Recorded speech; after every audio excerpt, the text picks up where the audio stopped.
Scientists expect climate change to impact everyone, but it could be taking a toll on some communities more than others.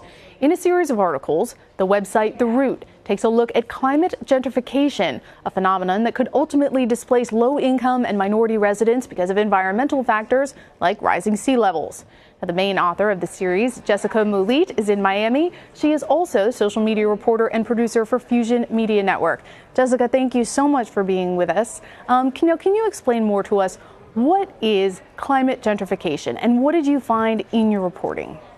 Of course. So climate gentrification typically expands upon what traditional gentrification is. So it takes into account environmental factors such as rising sea levels, and it displaces a lot of people who typically lived in areas that were deemed less valuable, and as a result those individuals now will probably be displaced from where they're located. And something that I realized in my reporting is that here in Miami, a lot of the past and the present just come together, and that's how people are truly impacted by it. So for instance, Miami has a well-documented history of redlining as well as segregation. So a lot of people of color weren't allowed to live near the beaches, and as a result, people of color, specifically Black Americans, were forced to live inland. And now we see that those areas are actually 10, 11 feet above sea level, and we compare that to around the coast, which stands at 5 feet. So here in Miami, we can see that a lot of people who felt displaced in the early and mid 20th centuries are having that feeling of being displaced once more, because now rising sea level is something that we're truly facing here in South Florida. So we saw something similar like this after Hurricane Katrina. Now, 10 years later, much of the Ninth Ward of New Orleans is still in ruins, while wealthier sections of the city have been rebuilt. I mean, could other areas of the country face this same sort of situation?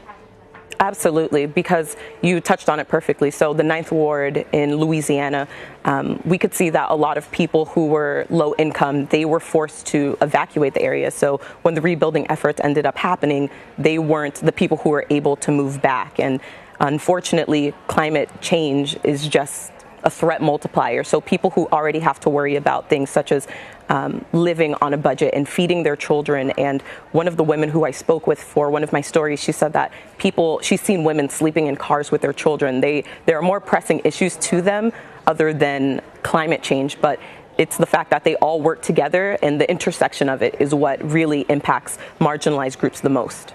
Absolutely, compounding impacts. And I'm sure a lot of people, this will appeal to their inherent sense of unfairness, but market forces are very strong. So what are people actually doing, or can they do anything to prevent this trend from getting any worse?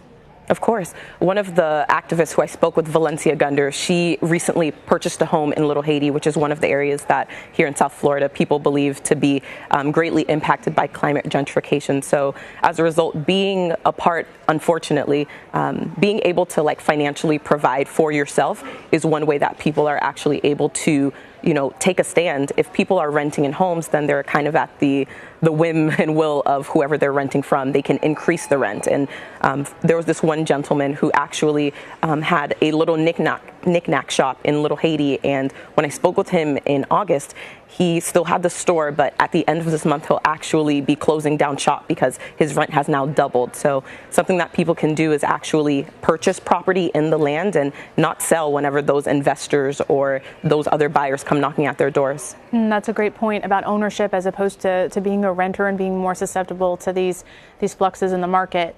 So over the next 10 years, how do you see this phenomenon playing out based on what your reporting has taught you over the past several months?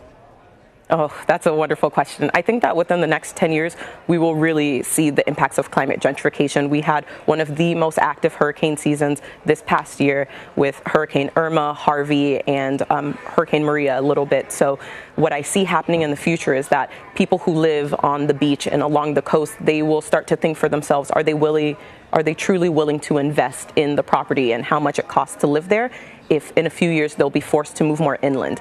I think unfortunately the coast will be those vulnerable areas such as, Alapata, Overtown, Little Haiti, and all of those neighborhoods are historically Black neighborhoods here in Miami. And again, like how I said, I think that's how the past and the present will really come together, where people who couldn't live near the beach due to racism and segregation, once again, now that they found their homes inland, they won't be able to live there either. And it's really unfortunate because people are going to begin to think that the cities that they've lived in and the places that they've cultivated their homes in, they don't want them there.